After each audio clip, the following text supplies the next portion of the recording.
And now, live from the mothership, performing Why They Hate Us. Surrealist. They ain't us, they constipated. With their anger can't contain us or constrain us. They deny, but we ain't phased, yeah. We waxing and waning, but never complacent. We is God adjacent, our art is too dangerous. If sexual energy is creative energy, then capitalism is a succubus. Capitalism. We know her and she knows us so intimately because she controls almost every facet of our lives. That is, until we hear a poem that touches a part of us that we forgot existed. Or we see a piece of art, that's my cat. We see a piece of art that changes our outlook on the world.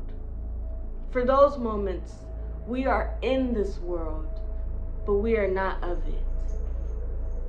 For those moments, we are dancing with the Creator in all its forms. We were blind, but then we see the power of the artist. Peace. My name is Surreal, but no, you are not dreaming. This is a Surrealist Manifesto. According to the Stanford Encyclopedia of Philosophy, the capitalist mode of production is driven by a remorseless pursuit of profit, whose origins are found in the extraction of surplus value from the exploited proletariat. So you sell your time and somebody tells you what to do. The artist makes an exception to this rule. Of course, the capitalist structure has adapted to squeeze every bit of creativity out of the artist.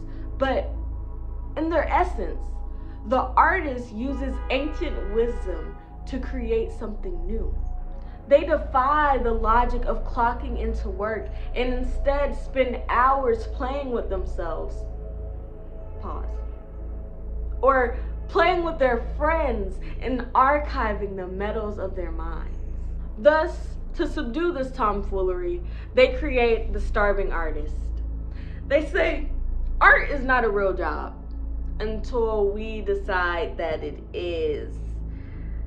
Precisely because we are creating new worlds, because we are creating new places, new timelines, new interpretations, because we're opening up the freaking space-time continuum and erecting monuments and meccas. Have you ever been to a concert? They're freaking amazing. Concerts change how we see the world. They change how we see ourselves. They make us dance. Capitalism doesn't want us to dance because they know the power that comes with being in tune with one's body, being in tune with one's breath. Take capoeira, a Brazilian dance used to train enslaved people in self-defense. It was used in the 1835 Mali Rebellion, and it's a dance and it's a fight at the same time. So we have that. We have enslaved Africans in what is now the United States using drums in their slave revolts, like in the 1739 Stono Rebellion. People literally led the slave revolt with drums, and they banned drums, and they also banned capoeira. Let me make sure I'm pronouncing that right. Capoeira. They also banned that. Dancing, music, art, there's so much power in it because it connects us to ourselves. It makes us realize who we are. They don't want everybody to have access to making music. They don't want us to have community-ran food distributions that make sure everybody's fed.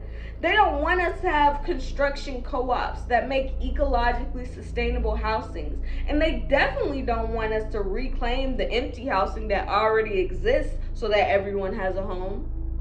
They don't want us to have a universal basic income. They don't want us to have fruit trees on the streets. They want us to worry about how we're gonna eat and pay rent. They don't want us to spend our lives reading and writing poetry because that doesn't make them money. But you know, I used to wonder, like, how can somebody do all of this evilness, all of this hoarding just for money? But it's not about money. Money is fake. They want to hoard the power of creation.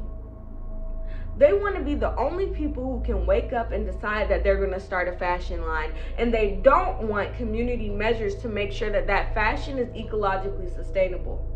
They want to be the only person who can wake up and decide, or the only people who can wake up and decide that they're going to go live across the ocean in a hut on the beach. Or they even just want to be the only people who can decide that they can just sleep in all day. This ain't about money. This is about power. This is about love and hate. This always been about love and hate. Now let me say I'm the biggest hater. This is about creation. It's about God. They want to hoard all of this from us.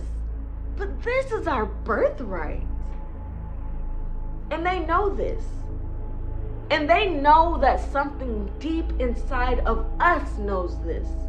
So they create systems to oppress us, and they reinforce those systems with violence.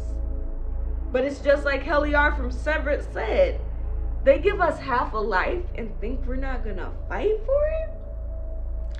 We've tasted freedom. We've danced breathlessly in the moonlight with our friends. We've frolicked barefoot in the grass. We felt the burning in our chests as we sway in the waves of a crowd. We've heard the rasp breathing and felt the screaming that emits from our souls as we watch somebody ascend upon the stage and make a new world from their throat muscles.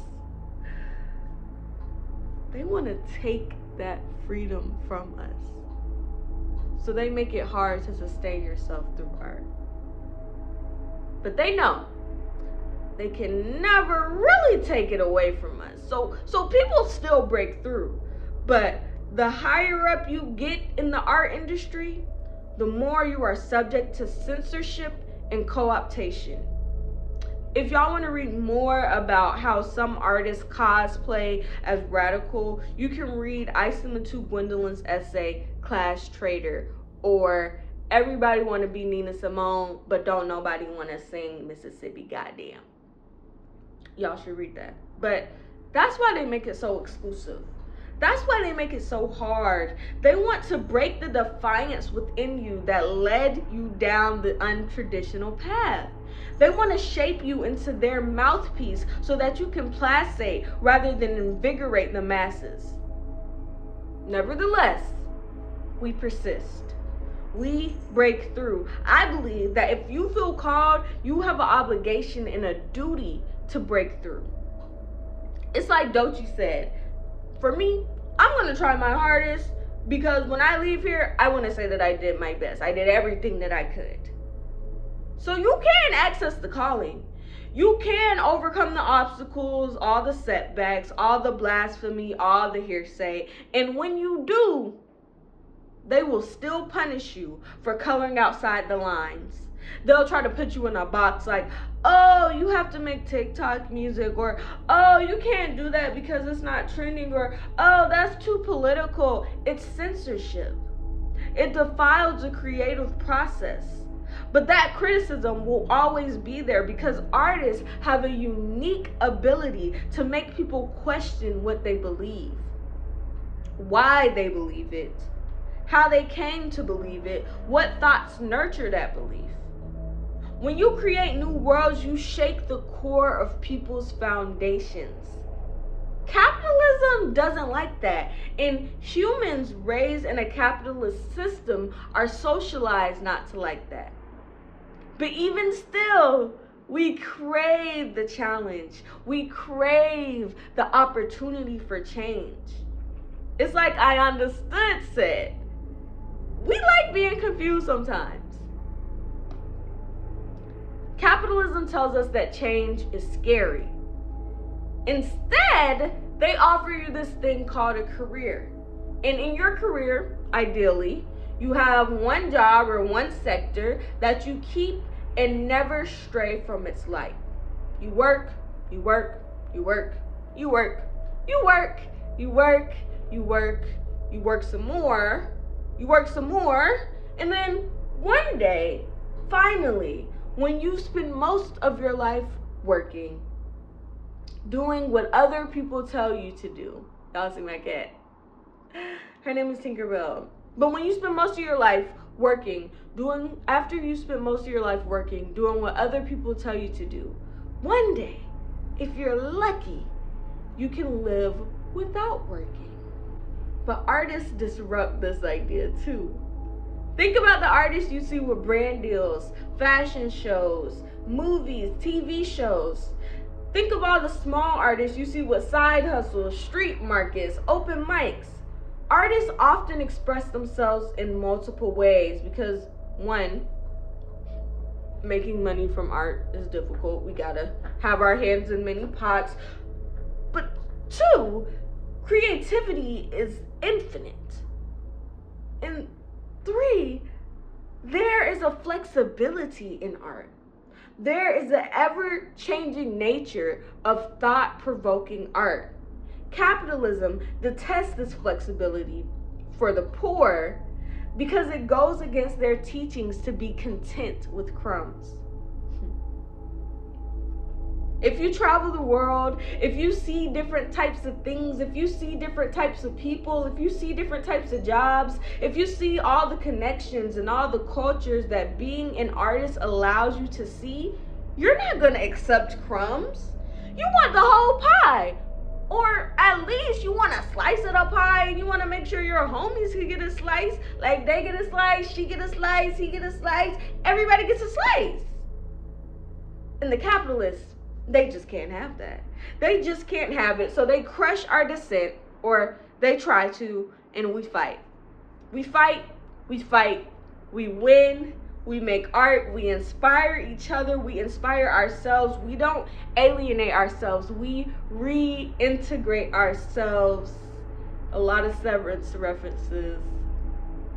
But as artists, it's our duty to remind people who they are. It's our duty to remind people where they came from, the source.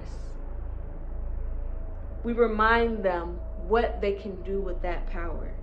And if you're doing it right, that's always going to ruffle some feathers. Thanks for watching. Peace.